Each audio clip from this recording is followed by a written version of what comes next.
Hey, I'm Ronnie. All the Good Names Are Taken podcast, and it's Friday, day 11, and we're here to talk about 2018's Summer of 84. It's about a group of kids who have a serial killer in their town, and it turns out that the main character of Davy thinks the serial killer might be Mr. Mackey, the cop from next door. Now, I guess the first thing I need to say is this movie would not be possible if it hadn't been for the popularity of Stranger Things.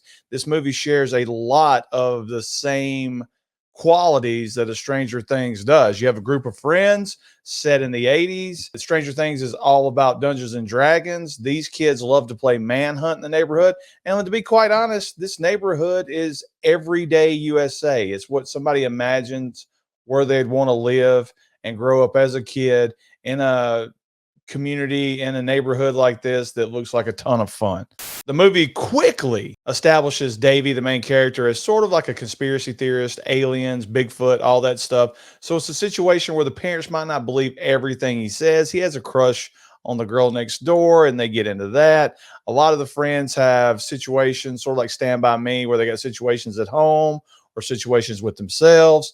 But the whole movie centers around who is this serial killer in their town. So Davy thinks Mr. Mackey, who is the cop next door, who is the fat ass who tried to hit on Pam when she went to art school in the office, thinks he's the serial killer, sees a boy over at his house who ends up on the back of a milk carton.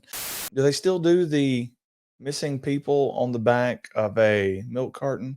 I don't know. Very short review today, guys. You better love it. 13 kids have disappeared. This movie does a really good job of making you think it is Mackey, but then it's not Mackey. Is Davy imagining this? And along the way, there's lots of scenes where Mackey and Davy are together, and he's like, "Hey, I told you that's my nephew. Here, I'll call him." So he dials the number, and nobody answers. And when he leaves, of course, Davy calls the number back, and it's to Mackey's house. This is one of those movies where I really loved it until the ending.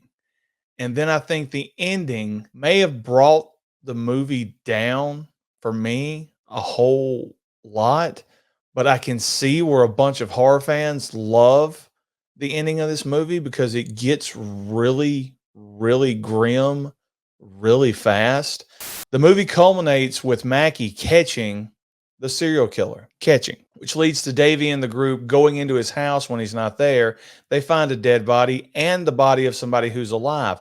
It's also when Davy realizes that every picture in Mackey's house is of one of his victims. And of course, there's a picture of Davy and his family in there as well. Davy and the fat kid, Woody, are kidnapped and taken to an island.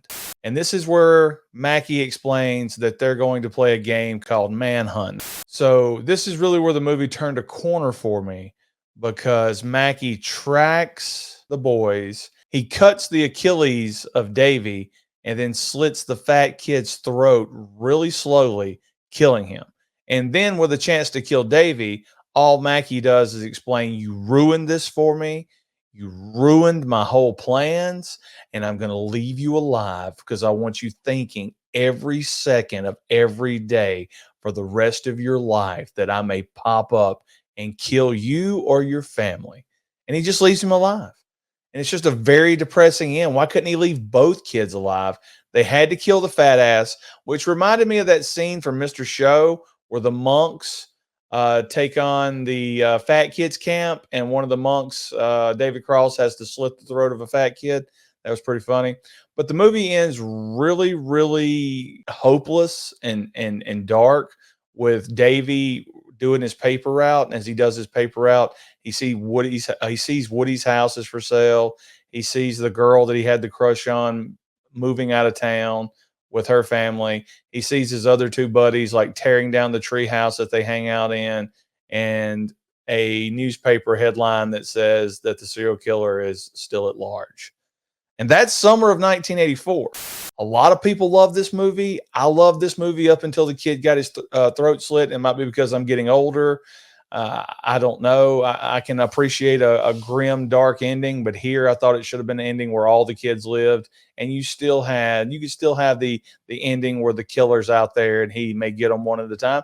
Could have opened up for a sequel. I thought this was a far better movie than being a straight to Shudder. There you go. Hit me in the comments. What all did I leave out? Did you like the fat kid getting his throat slit? Let me know in the comments. Day 11. It's Friday. You guys enjoy the weekend, and I'll see you tomorrow.